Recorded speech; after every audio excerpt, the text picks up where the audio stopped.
perfectly legible American Standard English. Why are you reading this from your couch? Make sure you're ready.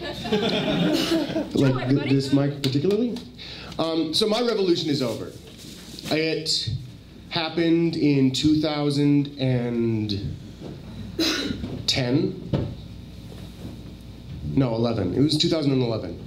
It happened all over, and like little fires of it keep popping up all over, and like I'm really excited in the part of my heart that I haven't like completely like killed, but it's over.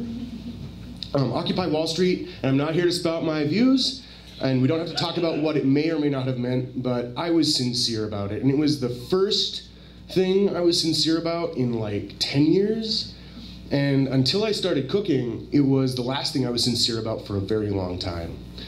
And it's over. And I think, like, spoiler alert, that's what happened. I was at work at the Shakespeare Theater of New Jersey, which, if you're not laughing, you should be, because it was a joke. Somebody thinks like, oh, I got a 501c3 tax exempt status, that means I'm an artist. No, it just means you aren't gonna make any money, and you know that. And so I was there, and I was making my salary off of what was like really arguably like one of the great excesses of American capitalism, which is subsidized art that means nothing to its community. And every day I thought about this, like, should I quit my job? Should I try to make a difference in my community? Like, what am I supposed to be doing? Because I'm doing something wrong right now. And I started seeing Occupy Wall Street crap online, and I was like, this is so depressing. Like, look at these kids, look, what are they even doing? And then, because like I would read like my favorite bloggers about it, and they're like, oh, look at this crap. And I was like, oh, look at this crap. And then I looked at this crap, and I got on a train that night. And I spent the weekend there sleeping on the ground, on the granite in Zuccotti Park. And if you've never slept on the ground in Zuccotti Park in Lower Manhattan, the sun rises there at about 6 a.m. in the fall. And the sun comes down Trinity like this violent magenta sunlight, and it smashes you awake, and you are like orgiastically happy because you woke up on the street and nobody had taken your stuff, and like you woke up when somebody had put a tarp on you because you looked cold. And there's this sound, and it's the most incredible sound, and you know this sound, and it's the sound like, it's a sound like fire or water, and it's the sound of like 1,000 people being like quietly, respectfully happy. And you can hear it kind of in restaurants, you can hear it kind of in theaters, like good theaters, and you can hear it kind of out on the street, but like it's different variations of it. But when people want to respect their space, and when people want to be happy together, like that's a really fucking good sound. And like, it's the sound of people ignoring breakfast because the new newspaper had hit, and it was, we published our own newspaper. And this was the first I'd heard about it. And there were just like piles of people like sitting, crowding around because there were limited copies, and everybody wanted to read it together. They wanted to read like something about us. And at that point, it was instantly us. It was us. It was all of us. And oh my God, can you be part of us now? And I was, like, instantly, unironically, I was us. And that's fucking incredible. If you've ever been us, if you have ever been us, not one of us, not part of us, but you've been us, you know what I mean. You know what I'm talking about. You know what I'm mourning right now. You know what's over. It's my us. And like that possessive, that first person singular possessive, that's a tragedy. And I started at the comfort station because I've always loved helping people. Just with like simple crap. Like I can do that. That's not complicated. I can give you a blanket. I can receive the blanket you are giving according to my ability, and I can give it to you according to your need. I'm good at that. It was like the first time that I felt like a leader in a decade. And it was something I didn't even notice at the time because there were so many blankets and there were so many little like individual portions of toothpaste that people would go to the McDonald's and brush their teeth. And God bless capitalism, like they point out, like, look at those kids, they're going to McDonald's. And I'm like, yo, that bathroom is free. Do you understand that right now? And we had this big meeting at the end of the day, because if you've ever like worked with people who are on fire, like, and their primary concern is finding the right answer, and hopefully like there's that bonus point at the end, like maybe I thought the thing that ended up being the right answer, but people who just care about it, that's really cool. And the meeting was, how do we do this better? And it turned out that we didn't know how, and that's cool. We knew that we didn't know how. And it got derailed, and if you've ever been part of consensus decision making, one person saying no is enough to block the whole thing, and that's why democracy doesn't really work. I'm sorry. Pure democracy, like anarchist democracy, God bless America, it does not work. And we broke up the meeting, we were done, we had achieved exactly the nothing that we had set out to achieve, and we went out and we sat at this place called the Tomato in the financial district.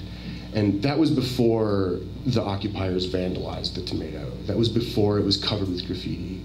That was when it was still kind of a nice place to go and get a beer, because we couldn't have beer or alcohol or drugs or sex or anything in the park, because the park was a sacred space, and this was universally agreed upon, and the people who tried it were just like quietly ushered out, and I hope you can come back sometime.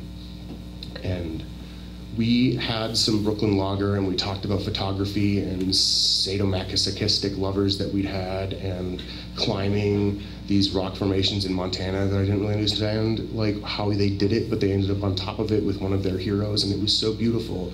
And we were drunk, and we were out looking for supplies, and we found these pallets and this is important, it was going to rain a few days later. And we took these pallets that were out on the garbage heap, and we were carrying them along, and we got lost. And we looked behind us, and there were some white shirts. White shirts in New York City, the white shirt police officers are the people with administrative clearance, and the blue shirts are like truly blue collar people who are just there to make a paycheck and subdue a riot and arrest a drug guy and beat up a bad guy and go home to their wife. Like, that's, the blue shirts are us, and the white shirts work for them, and sadly that's the dynamic. And they were following us, and so we were evasive, and we ended up in this skyway, and where is this skyway? And this is a really big hallway, and there's a lot of brass here. And we walk out into this huge atrium, and this is the World Financial Center, and we are covered with the filth of a day of hard work. And it was the best, most beautiful thing I'd ever seen. And I got back to the park, and there were some people from the accounting working group. Anarchy, of course, is structured in like, what can you do? And the people who are the accountants, sadly, people who are accountants, people give the money to because you're good at math, they think that because they have the money, they have some sort of authority. And like, the great irony of Occupy Wall Street is that it was run into the ground by the accountants. And I guess that's kind of cool if you think about it. A week later, I was like on fire still, and oh my God, would somebody please listen to me? And all of them were far too sensible to do so. And there was a call out for people to come and work, because the NYPD, under the direction of Mayor Michael Bloomberg, had decided that we were going to evict the park. The people there were too messy, they said, and we were going to clean the park because it was messy. It wasn't really messy. It was the cleanest public space in New York City at the time. But when I showed up in the rain on the 13th of October of 2011, and it was that kind of rain where the clouds get lower and lower and lower, and you can see only like the tops of the lowest buildings, and everything else is obscured by cloud. And the rain would come and it would wash up, and you would suddenly see the sky, and the city was huge again, and like that reaction of like the sky growing, and everybody, like, that's what I heard when I came out of Fulton Street Station. I heard bells, and I heard the cheering, and I heard what I would learn later was people dancing naked around the Tree of Life at the northeast corner of the park. And we scrubbed that park within an inch of its life. We scrubbed that granite so clean, it was an embarrassment how much we'd worked on that. And we moved everything around, and like around 6 o'clock when the eviction was supposed to happen, like there was like honestly like 5,000 of us, and 5,000 people who are like so tense and excited and happy, and somehow it's smuggled in a marching band, and we're listening now to a member of New York City Council saying that they weren't evicting us, and congratulations, and now listening to 10,000 people screaming because they had no other words for it, and like falling into each other, and I am so glad that I'm an American with you right now, and like weeping because they don't have the words for it anymore, and like scrubbing Broadway because they've been doing that, and by God that worked, so they were going to keep doing it, and going back to the theater where I was at, where it was Resurrection Day, where the artistic director told the story every year at a mandatory staff meeting of how she had taken over the theater, and that was a good thing, and like we should all celebrate that, and we had mimosas, and I went home and cried. That was really the last permanent occupation that I was involved with. But in Louisville, Kentucky, some 7 months later, I ended up spending some time with, I say this not lightly, but with a heavy heart, the degenerates who had taken over the camp.